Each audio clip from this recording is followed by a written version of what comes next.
예레미야서는 북이스라엘이 멸망당하기 직전에 쓴 예언서, 선지서입니다.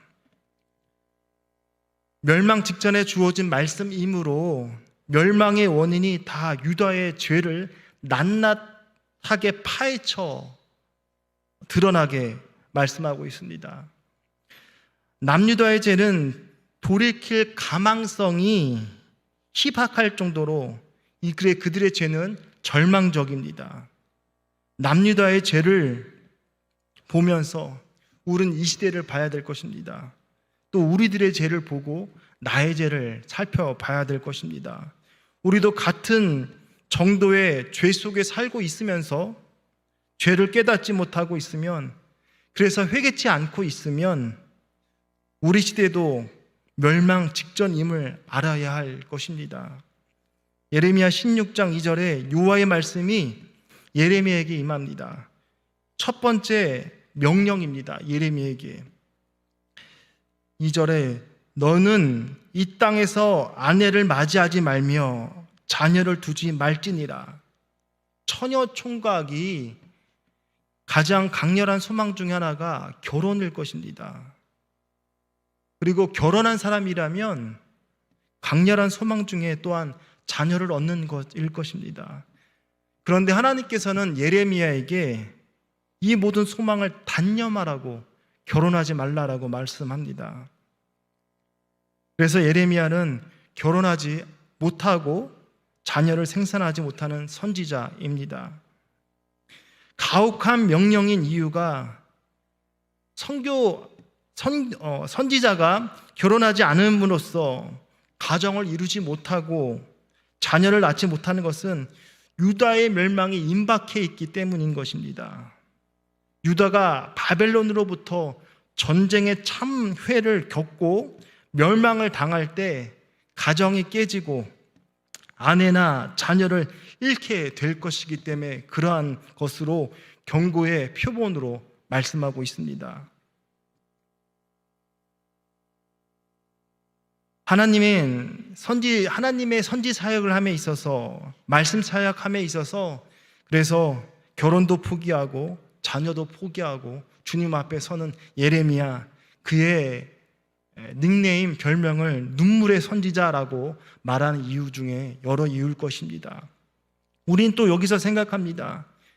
하나님께서 개인의 자유와 행복까지 빼앗아가는 것은 너무한 일 아닌가, 하나님 너무하시다라고 생각할 것 같습니다.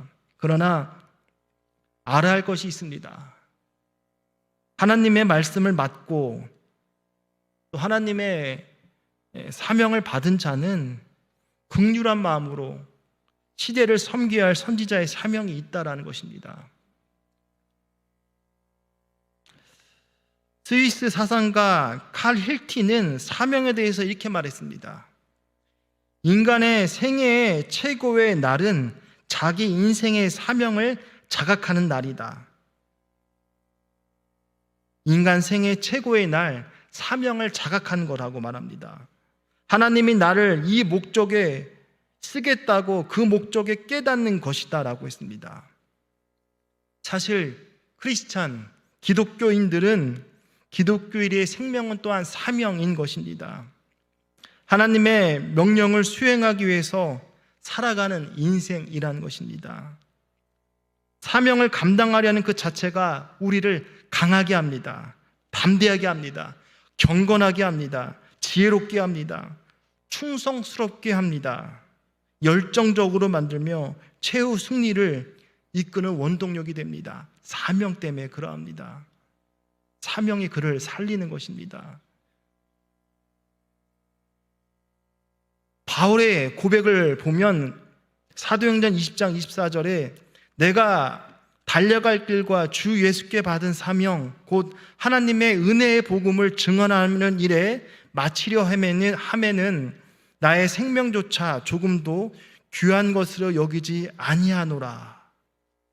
예수께 받은 사명 때문에 하나님의 복음을 증언하는 일에 마침에 있어서 나의 생명도 조금도 귀한 것으로 여기지 않겠다라고 말합니다. 왜 목숨이 않았겠습니까? 그러나 하나님의 사랑을 받았기 때문에, 그 사랑을 경험했기 때문에 마치 아벨처럼 형 가인이 동생 아벨을 쳐 죽이게 돼서 아벨은 억울한 것 같고, 그래서 아무것도 없는 것 같은데 그는 하나님과 동행하였고 죽는 순간도 하나님과 동행했습니다. 그러하기 때문에 이 땅에서 천국 생활했었고 또 죽어서도 얼굴과 얼굴로 주님을 만날 것입니다. 그는 늘 하나님 앞에 살았습니다. 사명이 그러한 것입니다. 죽음을 뛰어넘는 하나님의 사랑이 있기 때문에 나아가는 것입니다. 성령께서 그를 이끌고 있다라고 말할 수 있을 것입니다. 그 말씀이 강력하기 때문에 하나님의 진노 앞에 있는 유다에 대해서 예레미야에게 최후 통첩을 한 것입니다. 16장 4절에 남유다가 멸망당하는 일에 있어서 너무나 끔찍한 일을 당할 것이기 때문에, 그래서 4절에 말합니다. 독한 병으로 죽어도 아무도 슬퍼하지 않을 것이야. 묻어주지 않아 자연의 분토같이 될 것이며 칼과 기근에 망하고 그 시체는 공중의 새와 땅의 짐승의 밥이 되리라 라고 말하고 있습니다. 전쟁의 3대 참화가 있습니다. 적군의 칼에 죽는 것입니다. 두 번째는 시체로 인하여서 전염병이 창궐합니다. 세 번째는 농사를 못 지었기 때문에 먹을 것이 없어 기근이 오는 것입니다. 칼에 죽고 전염병에 죽고 기근에 오는 것입니다. 그들은 독한 병으로 죽을 것이며 칼과 기근에 망하고 그 시체는 아무도 묻어주지 않아서 공중의 새와 땅의 짐승의 밥이 된다라고 말씀합니다. 이들이 기임을 여김을 받지 못하여서 자연의 분토와 같이 썩은 흙, 분토가 썩은 흙이나 똥이 썩은 흙을 말하는 것입니다. 분토입니다. 분토같이 될 것이라. 예수님께서도 멸망 직전 예루살렘 성전을 바라보시면서 우셨습니다. 예수님이 우신 이유는 이들이 장차 당할 고난과 환난을 보셨기 때문에 그러합니다. 누가복음 23장 38절에 너희와 너희 자녀를 위하여 울라라고 말씀하십니다. 29절에 누가복음 23장 29절에 보라 날이 이르면 사람이 말하기를 잉태하지 못하는 이와 해산하지 못하는 배와 먹이지 못하는 젖이 복이 있다 하리라. 그만큼 죄로 인한 환난과 그 죄가 심각함을 말씀하고 있는 것입니다. 지금 유다도 그런 멸망의 순간에 와 있는 것입니다. 그 고통은 상상을 초월할 것입니다. 더 나아가 하나님은 5절과 7절에서 두 번째 명령을 내리십니다. 5절에 초상집에도 가지 말라 말씀하십니다. 8절에서는 하나님이 세 번째 명령을 내리십니다. 잔치집에도 가지 말라라고 말씀합니다. 초상집과 잔치집은 사람이라면 꼭 찾아가서 같이 슬퍼하고 같이 기뻐하는 것입니다. 우리말 속담에도 백지장도 맞들면 낫고 또 기쁨은 나누면 배가 되고 또 슬픔은 같이 하면 반이 된다는 말이 있습니다. 그런데 그렇게 하지 말라라고 말씀합니다. 하나님은 그 모든 자리에 가서 슬퍼하거나 기뻐하지 말라라고 말씀하십니다. 그 이유는 장차 하나님의 심판이 임하여서 이스라엘 땅에 커다란 참상이 닥칠 것이기 때문입니다. 그때가 되면 8절에 사람들이 죽어도 매장하지 못하고 유족을 위로해 주지도 못합니다. 또 그때가 되면 9절에 잔치에 기뻐하는 소리와 신랑과 신부의 소리가 끊어지게 될 것입니다. 10절에 보면 이때 모든 말로 백성에게 말할 때에 백성들이 예레미야에게 묻게 됩니다. 도대체 하나님께서 이 재앙을 선포하심이 어찌 됨이냐? 그것이 10절입니다. 또 우리의 죄악이 무엇이며 우리가 하나님께 범죄한 것이 무엇이냐 묻는 것입니다. 예레미야에게. 이들은 자신이 어떠한 잘못을 했는지 모르고 있습니다.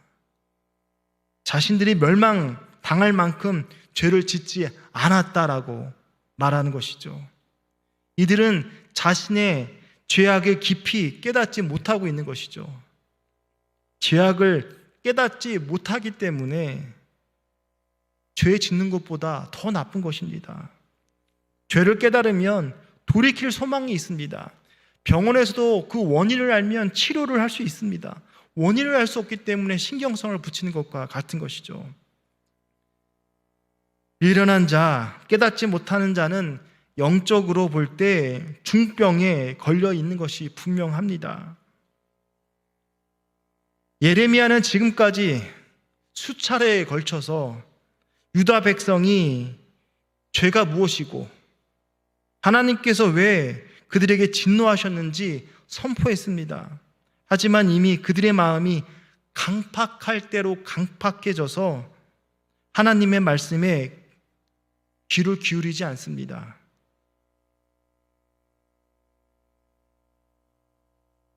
이들의 완고함, 무지함을 보여주는 질문입니다. 우리의 죄악이 뭐고 하나님께 범죄한 것이 무엇이냐고 말하고 있는 것은 그들이 완고함과 무지라는 것을 말씀하는 것이죠. 멸망 직전의 사람들에게 공통적으로 나타나는 현상이 있습니다. 죄에 대한 불감증이요, 또 심판에 대한 불감증입니다.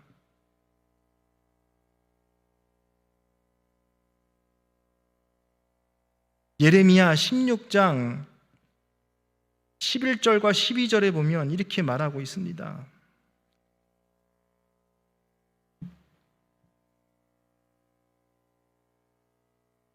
너는 그들에게 대답하기를 여호와께서 말씀하시되 너희 조상들이 나를 버리고 다른 신들을 따라서 그들을 섬기며 그들에게 절하고 나를 버려 내 율법을 지키지 아니하였음이라. 너희가 너희 조상들보다 더욱 악을 행하였도다. 보라, 너희가 각기 악한 마음으로 완악함을 따라 행하고 나에게 순종하지 아니하였으므로 라고 말씀합니다. 하나님의 말씀을 지키지 않았고 따르지 않았고 우상 숭배를 했다라는 것입니다. 북이스라엘의 멸망의 첫 단추는 여로보암이었다면 남유다의 멸망에 가장 큰 공헌을 한 사람이 므낫세입니다. 근데 그거 아십니까? 므낫세의 아버지가 누구냐면 히스기야입니다. 15년 연장받을 때 히스기야의 아들 므낫세가 태어나는데 므낫세의 행동이 하나님이 두누이 이야기하는 것이 므낫세로 말미암아 늘 얘기하는 것입니다. 예레미야 15장 4절에 보면 유다 왕 히스기야 아들 므낫세가 예루살렘을 행한 것으로 말미암아, 예루살렘에 행한 것으로 15장 4절이죠. 므낫세가 예루살렘에 어떠한 일을 행했는가 생각하게 됩니다. 내가 그들을 세계 여러 민족 가운데 흩트러버린 이유가 므낫세 때문이라고 말하고 있습니다. 그것이 므낫세의 죄악상을 드러나는 것이 어디냐면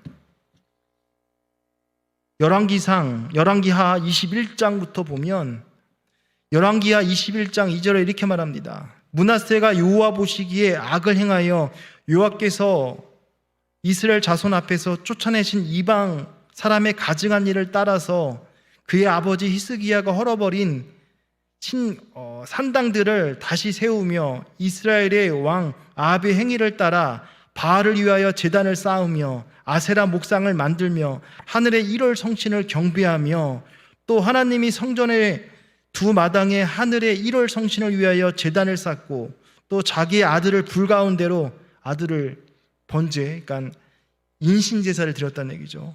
자기 아들을 불가운데로 지나게 하며 점치며 사수를 행하며 신접한 자와 박수를 신임하며 여호와께서 보시기에 악을 많이 행하여 그 진노를 일으켰으며 또 자기가 만든 아로색인 아세라 목상을 성전에 세웠더라. 이 백성이 듣지 아니하고 므낫세의 꾀를 받고 악을 행하는 것이 여호와께서 이스라엘 자손 앞에 멸하신 여러 민족보다 더 심하여졌더라. 완전히 신들의 박물관을 만들어 버리고 있습니다. 히스기야는 성전을 개혁하는데 아들은 다 파괴한 거 다시 복구시켜서 하나님보다 더 숭배하는 것을 보게 됩니다. 하나님께서 그래서 끝까지 북이스라엘은 여로보암의 길로 행하였더라라고 말할 때 단과 베델의 금송아지 사건을 말하는 것이고, 므낫세를 이야기할 때는 여러 신들을 섬겼다는 것에 대해서 하나님이 진노하고 있는 것입니다. 근데 재밌는 것은 이방 민족보다 더 악하다고 말합니다. 호세아에서에 보면 북이스라엘보다 남유다가 더 타락했다고 말하고 있는 것입니다.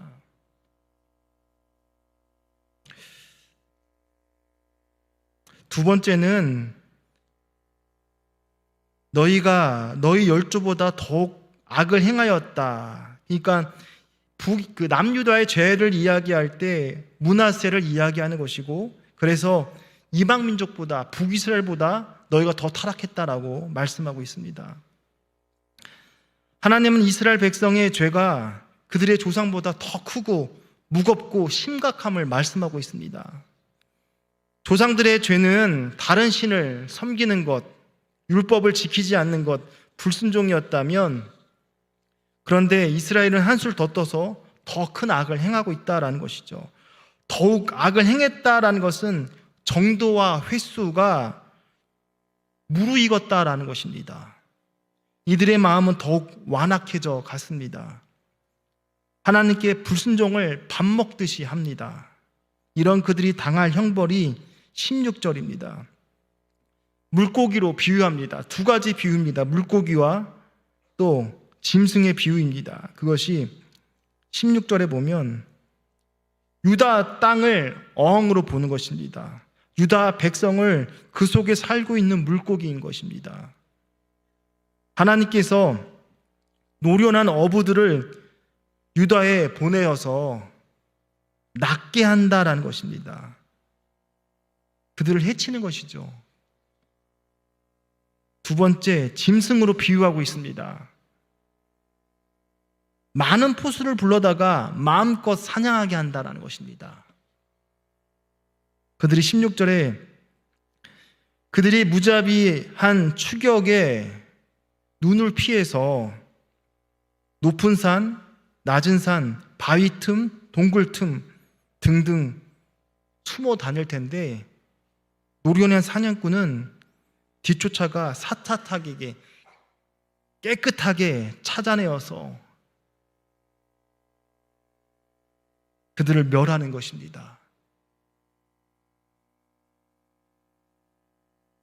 19절에 그들의 행위를 살펴보고, 17절이죠. 그들의 행위를 살펴보았고 있기 때문에 하나님의 눈에 피할 수 없는 것입니다. 하나님이 심판을 내릴 때에는 국물이 없는 것과 같습니다. 두 가지 비유, 물고기 또 짐승의 비유를 통해서 멸절된다라고 말씀하고 있는 것입니다. 결국 이스라엘은 노략거리가 될 것이라는 것입니다.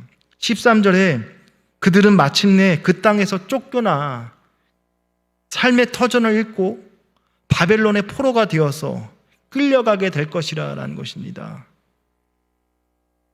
유다의 마지막 왕은 두 눈을 뽑히고 자신의 아들들이 죽임을 보게 되고 눈 뽑혀서 그들의 나라에 잡혀가는 것이죠. 13절의 표현처럼 영광이 하나님이 아니라 거짓된 이방신을 섬기게 될 것입니다. 이것은 냉소적으로 조롱하는 표현인 것입니다. 우상의 무능함, 헛됨을 깨닫게 되지만 이방 군주의 명령에 강제로 우상을 섬기게 됩니다. 이런 일이 있게 된 것은 13절 하반절에 하나님께서 그들에게 은혜를 베풀지 않았기 때문에 그러합니다. 은혜를 베풀지 않았기 때문입니다. 죄가 깊어지면 공동체나 개인에게 하나님은 더 이상 은혜를 베풀지 않습니다. 내버려 둡니다. 아이가 칭얼대고 혹은 아이가 부모님께 대드는 것은 사랑을 받고 있기 때문에 그럼 응석 부리는 것은 사랑을 받고 있는 것입니다. 고아원에서 밥을 안 먹을게요 하면 먹지 마라 라고 말하는 것이겠죠. 물론 그렇게까지는 않을지라도 그래도 부모 입장에서는 쫓아가면서 먹이려고 할 텐데 단호한 것입니다. 공동체나 개인이 죄가 깊어지면 하나님은 은혜를 베풀지 않는다라는 것이죠. 말라기 선지자, 하나님과 말라기 그리고 하나님의 그 대제사장 되는 그 백성들을 대언해서 옥신각신합니다. 하나님 왜 이방 민족을 사랑합니까? 우리는 왜 이렇게 이방 민족을 들어서 우리를 왜 혼냅니까? 이방이 더 악한데 그렇게 대듭니다. 그래서 하나님께서 여러 가지 방법으로 표현합니다. 말이 통하지 않습니다. 하나님이 침묵해버립니다. 400년 동안 침묵해서 세례 요한이 올 때까지 침묵하십니다.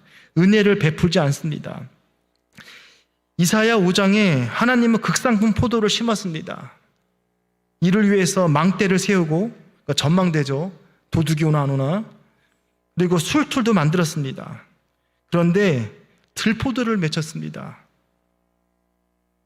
이사야 5장 4절에 내가 포도원을 위하여 행한 것 외에 무엇을 더 해야 하겠느냐. 5절에 내가 내 포도원에 울타리를 걷어 먹힘을 당하게 하며 그 담을 헐어 짓밟히게 하리라. 울타리를 하나님이 걷어버리신답니다.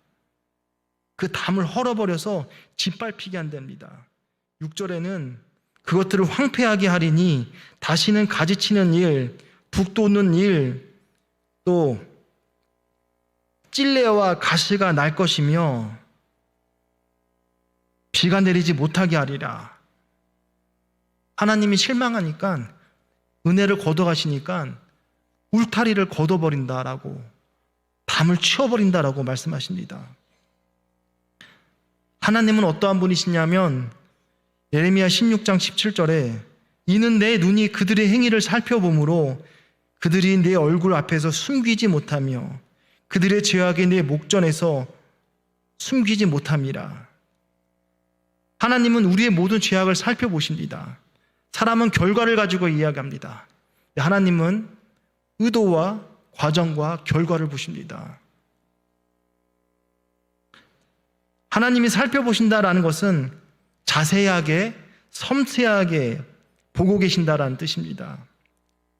우리는 하나님 얼굴 앞에 목전에서 죄악을 숨기지 못합니다. 사람은 사기칠 수 있습니다. 하나님 앞에서 사기칠 수 있을까요? 히브리서 4장 12절에 하나님의 말씀은 살아서 활력이 있어 좌우의 어떤 날선 칼보다 예리하다고 말합니다.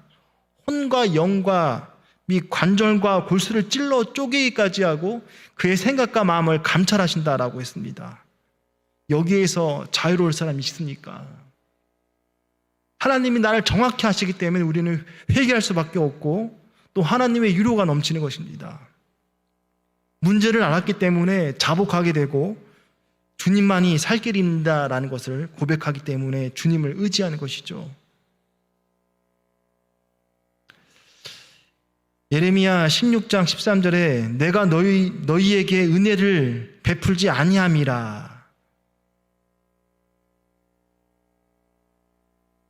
농사 지을 때 여러분들 울타리 치지 않습니까? 멧돼지, 고라니의 농작물 피해를 막기 위해서입니다. 유목민족이 낮에는 푸른 초장으로 인도합니다. 밤에는 울타리 안으로 집어넣는 것이죠. 때론 물을 생각하게 되면 제방을 딱 쌓고 뚝을 만들고 댐도 만들기도 합니다. 그러나 그 댐이 무너지면 어떻게 되냐면 인명과 재산 피해가 많이 날 것입니다. 하나님께서 댐이 되어주시고 우리에게 울타리가 되어주신 것입니다. 근데 범죄하니까 은혜를 베풀지 아니함이라 13절에 말합니다. 은혜를 베풀지 않을 거야. 라는 것입니다. 난 너 사랑 안 해. 그러니까 무관심할 거야. 라는 것과 같은 것입니다. 하나님의 사랑은 한시도 하나님의 은혜 없이 살 수 없는 존재가 우리입니다. 세상 사람들은 하나님을 인식하지 못하고 깨닫지 못하기 때문에 벌써 심판받은 것입니다. 근데 하나님을 믿는 자가 하나님의 법도를 따르지 않고 있는데 잘 돼가고 있다라는 것 생각해 봐야 됩니다. 우리가 살아가는 것, 하나님께서 우리에게 울타리를 쳐주시는 것입니다. 모세가 이스라엘 백성들을 위해서 금송아지 사건으로 생명을 걸면서 생명록에 이름을 걸고선 기도합니다. 이스라엘 백성 범죄하니까 다 쓸어버리고 너를 통해서 민족 만들게. 하나님 안 됩니다. 하나님 안 됩니다. 이방 민족에게 웃음거리 됩니다. 언약을 기억해달라고 자신의 생명록에 이름을 걸면서 기도합니다. 하나님이 함께하지 않으면, 하나님이 인도하지 않으면 안 됩니다라는 것을 강력하게 기도하는 것입니다. 하나님이 모세의 기도를 듣고 뜻을 돌이키십니다. 하나님의 은혜가 필요합니다. 살아가는 것 자체가 하나님의 은혜고 모든 순간이 하나님의 은혜인 것을 잊지 말아야 됩니다. 그런데 13절에 보면 은혜를 베풀지 아니하겠다는 말씀은 그것은 심판이라는 것입니다. 그 이유는 죄악을 보시고 아시는 하나님 앞에 여전히 죄를 회개치 않고 완악함을 고집하며 살기 때문에 그러합니다. 그렇기 때문에 내버려 두는 것입니다. 23절에 보면 이스라엘의 죄를 말할 때 예레미야 13장 23절에 이렇게 말합니다. 구수인이 그의 피부를, 표범이 그의 반점을 변하게 할 수 있느냐? 구수인이라는 에디오피아, 그러니까 흑인이죠. 그 피부를, 또 표범이 그 반점을 변하게 할 수 있느냐? 흑인이 백인 될 수 없고 표범이 자기 점을 뺄 수가 없는 것입니다. 악에 익숙한 이스라엘 백성, 악에 굳어질 대로 굳어진 이스라엘 백성, 이제는 돌이킬 소망이 없다라는 것입니다. 그래서 예레미야 3장 3절에 이들을, 유다를 창기의 낫작, 창기의 나시를 가진 자라고 표현하고 있는 것입니다. 죄 가운데 있으면서 죄를 지으면서 부끄러운 줄 모릅니다. 세상 사람들은 나를 지키기 위해서 스트레스를 받습니다. 그것이 다른 얼굴로 두려움, 불안, 공포, 염려, 심리적 압박으로 나타납니다. 그래서 성경 잠언 15장 13절에 마음의 즐거움은 얼굴을 빛나게 하여도 마음의 근심은 심령을 상하게 하느니라. 얼굴이 빛이 나면 기뻐하고 근심이 없다는 얘기일 거고, 마음에 근심이 있으면 심령이 상하기 때문에 몸도 상하는 것이죠. 두려움은 환경으로 오는 것이 아닙니다. 죄로 인해 하나님과의 관계의 단절로 문제가 생기기 때문에 두려움을 느끼는 것입니다. 요한일서 4장 18절에 사랑 안에 두려움이 없고라고 했습니다. 주님의 사랑이 눈 녹듯이 다 녹습니다. 그래서 생명까지 거는 것입니다. 주님의 사랑이 환난, 곤고, 박해, 기근, 적신, 위험, 칼이 위협하지 못합니다. 주님이 나를 사랑함에 있어서 어느 것도 방해하지 못합니다. 온전한 사랑이 두려움을 내어 쫓습니다. 두려움에는 형벌이 있습니다. 하나님과 단절됐기 때문에 두려운 것입니다. 가인과 아벨이 그래서 제사를 지냅니다. 아담은 제사 지냈단 말이 없습니다. 함께 했기 때문에 그러하죠. 두려워하는 자는 사랑 안에서 온전히 이루지 못한다라고 했습니다. 두려워하기 때문에 하나님 사랑 안에 없기 때문에 온전히 이루지 못하는 것입니다. 나는 작고 세상은 커져 볼 수밖에 없는 것입니다. 사무엘상 16장 14절에 여호와의 영이 사울을 떠나고 여호와께서 부르시는 악령이 그를 번뇌케 하신지라. 성령이 떠나니까 사울에게 악령이 역사하게 됩니다. 우리가 이곳에 환하게 있는 이유가 이 등이 있기 때문에 그러죠. 이 등이 없어지면 어둠이 될 것입니다. 주의 말씀은 내 발의 등이요 빛이라고 했습니다. 세상은 어둡다는 얘기입니다. 주의 말씀이 등이기 때문에, 빛이기 때문에 우리는 환하게 주님 만날 때까지 빛 가운데 걸어갑니다. 그렇기 때문에 눈물이 없어야 되고, 눈물은 고통의 상징입니다. 주님 때문에 우리는 빛 가운데 주님 만날 때까지 어둠 없이 살아갈 수 있는 것입니다. 하나님의 성령이 떠나니까 악령이 들어버리는 사울 왕을 생각합니다. 화인 맞은 양심, 죄에 대하여 무감각해질 때 하나님의 심판이 다가온 줄 알아야 되는 것입니다. 시편 7편 12편에 12절에 사람이 회개하지 아니하면 그가 하나님의 칼을 가심이며 그 활이 이미 당기어 예비되었도다. 활이 당기어 있습니다. 계시록 22장 11절의 표현처럼 불의를 행하는 자는 그대로 불의를 행하고 더러운 자는 그대로 더럽고 의로운 자는 그대로 거룩하게 하라. 결국 불의한 자, 더러운 자, 하나님의 심판을 당하게 되는 것입니다. 기회가 있다면 살아있을 때입니다. 5만 번 응답받은 조지 밀러 고아원의 아버지, 그는 늘 기도하면서 응답을 받았습니다. 여러분이 기도하는 것, 의인의 기도는 간구하는 그 역사하는 힘이 크다고 했습니다. 우리의 지인들, 가족들, 예수 믿지 않는다면 우리는 끝까지 기도해야 됩니다. 악한 마귀 사단은 우리를 물고 있어요. 특히 예수 믿지 않는 자, 약한 부분을 정확히 알아서 물고 있습니다. 그것을 하나님의 복음으로 빛 가운데 노임을 당하게 해야 됩니다. 빛이 있으면 어둠은 달아나게 되어 있습니다. 그러나 인간의 습성이 있기에, 죄악된 습성이 오래가기 때문에 끊임없이 기도하면서 그를 계속 견책해야 될 것입니다. 그래서 신명기 8장 11절부터 20절의 말씀을 네 가지로 요약하고자 했던 것입니다. 그러면 하나님의 말씀을 다시 신명기 8장 말씀을 제가 봉독해 드리겠습니다. 신명기 8장 11절부터 18절에 이렇게 말합니다. 신명기 8장 11절, 내가 오늘 내게 명하는 여호와의 명령과 법도와 규례를 지키지 아니하고 내 하나님 여호와를 잊어버리지 않도록 삼갈지어다. 내가 먹어서 배부르고 아름다운 집을 짓고 거주하게 되며 또 내 소와 양이 번식하여 내 은금이 증식되며 내 소유가 다 풍부하게 될 때에 내 마음이 교만하여 내 하나님 여호와를 잊어버릴까 염려하노라.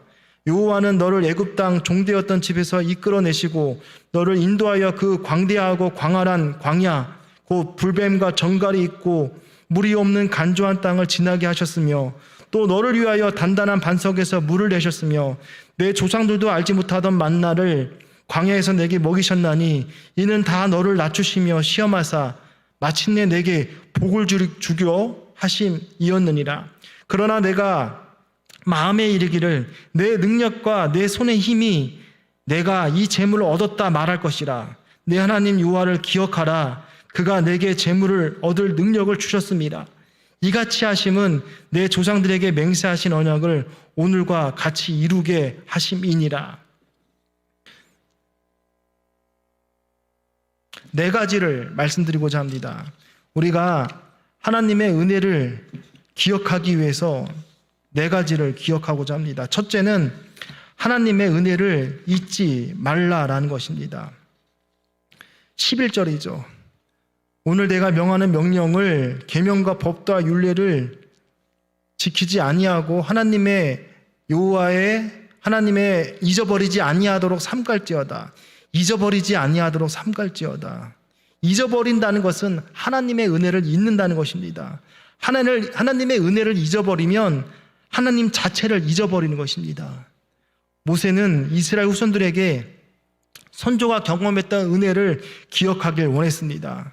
그래서 14절에 애굽 땅 종되었던 너를 이끌어냈고 그리고 반석에서 물을 내게 했다라고 15절에 얘기하고 16절에는 너희를 먹이셨다라고 말합니다. 사역 동사 분사를 썼습니다. 이 말은 무슨 말이냐면 하나님의 은혜는 지난날에 끝나는 은혜가 아니라 지금도 계속되고 있음을 선포하는 것입니다. 그래서 은혜를 잊지 말라는 것입니다. 8장 11절, 그래서 첫 번째, 은혜를 잊지 말라고 말하는 것입니다. 두 번째입니다.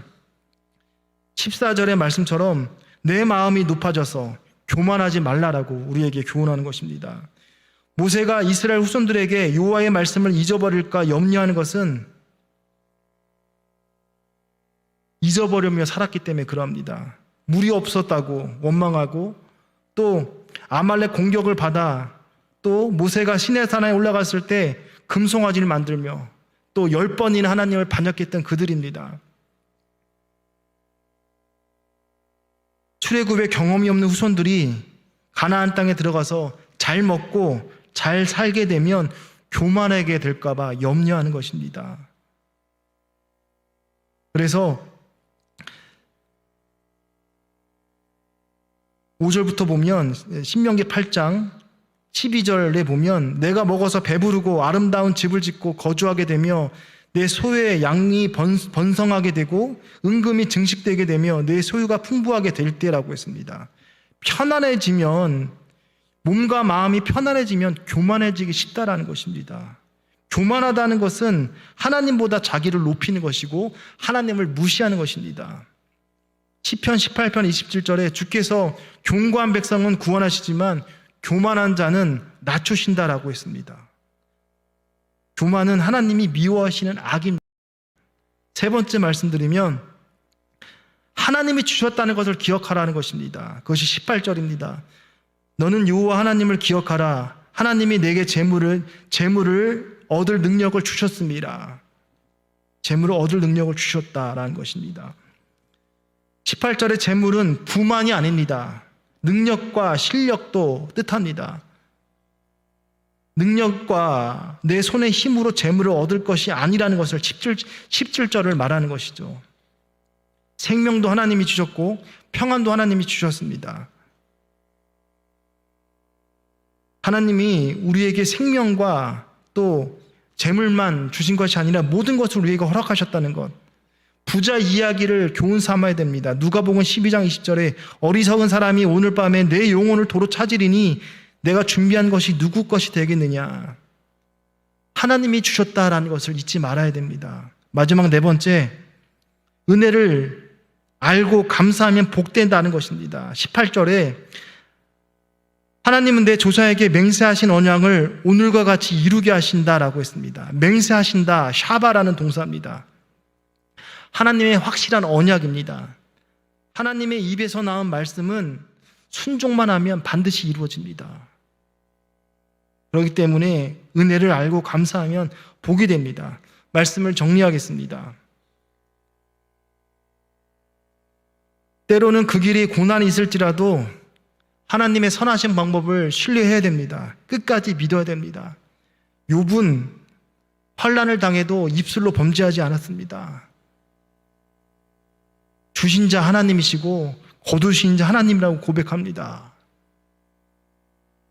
하나님이 선한 길로 인도하신다는 것을 끝까지 의심하지 마셔야 됩니다. 지금껏 남유다의 멸망에 대해서, 므낫세의 치적에 대해서, 또 그들이 왜 하나님의 법도를 떠났는지에 대해서 살펴보았습니다. 그리고 살아가는 방법이 또 4가지에 대한 이야기를 했습니다. 하나님을 끝까지 신뢰할 때, 포도나무 대신 주님께 붙어있을 때, 신앙은 결국 붙어있기 싸움이기 때문에 끝까지 붙어있는 사람이 생명의 면류관을 얻을 것입니다. 우리가 세례를 받고 영으로 시작했다면 끝까지 영으로 가야 됩니다. 세상이 혼탁해져서 세상에 넘어가면, 세속화되면 가지는 무성하지만 열매는 없습니다. 주님은 열매를 보고 그 나무를 보신다고 했습니다. 우리가 주님께 근심이 아니라 기쁨 되어지길 원합니다.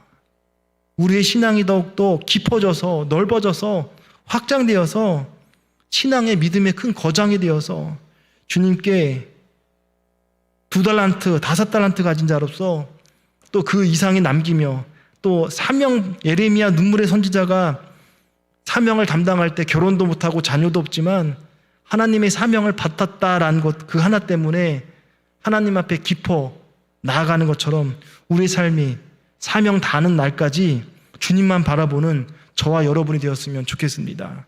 기도하겠습니다. 주님의 은혜와 사랑을 감사합니다. 우리가 교훈 삼길 원합니다. 깨닫길 원합니다. 이스라엘 백성들이 범죄하였습니다. 하나님의 은혜를 저버렸습니다. 거기에는 지도자의 잘못이었습니다. 므낫세의 잘못이었고 북이스라엘은 여로보암의 잘못이었습니다. 윗물이 더럽기 때문에 아랫물은 자동으로 더러울 수밖에 없습니다. 우리가 모두 다 지도자입니다. 예수님을 믿고 따라가는 사람이라면 모두 다 사명을 받은 자로서 주어진 자리에서 세례 요한과 같이 주님의 길을 예비하는 자로서 사명 다하기까지 부끄럽지 않게 하여 주옵소서. 환난과 역경이 참 많지만 주님의 사랑이 모든 것을 넉넉히 이기고 남음이 있음을 고백하며 나아가는 우리에게 확실한 증언함과 믿음으로 주님 앞에 서게 하여 주옵소서. 감사드리며 예수님의 이름으로 기도합니다. 아멘.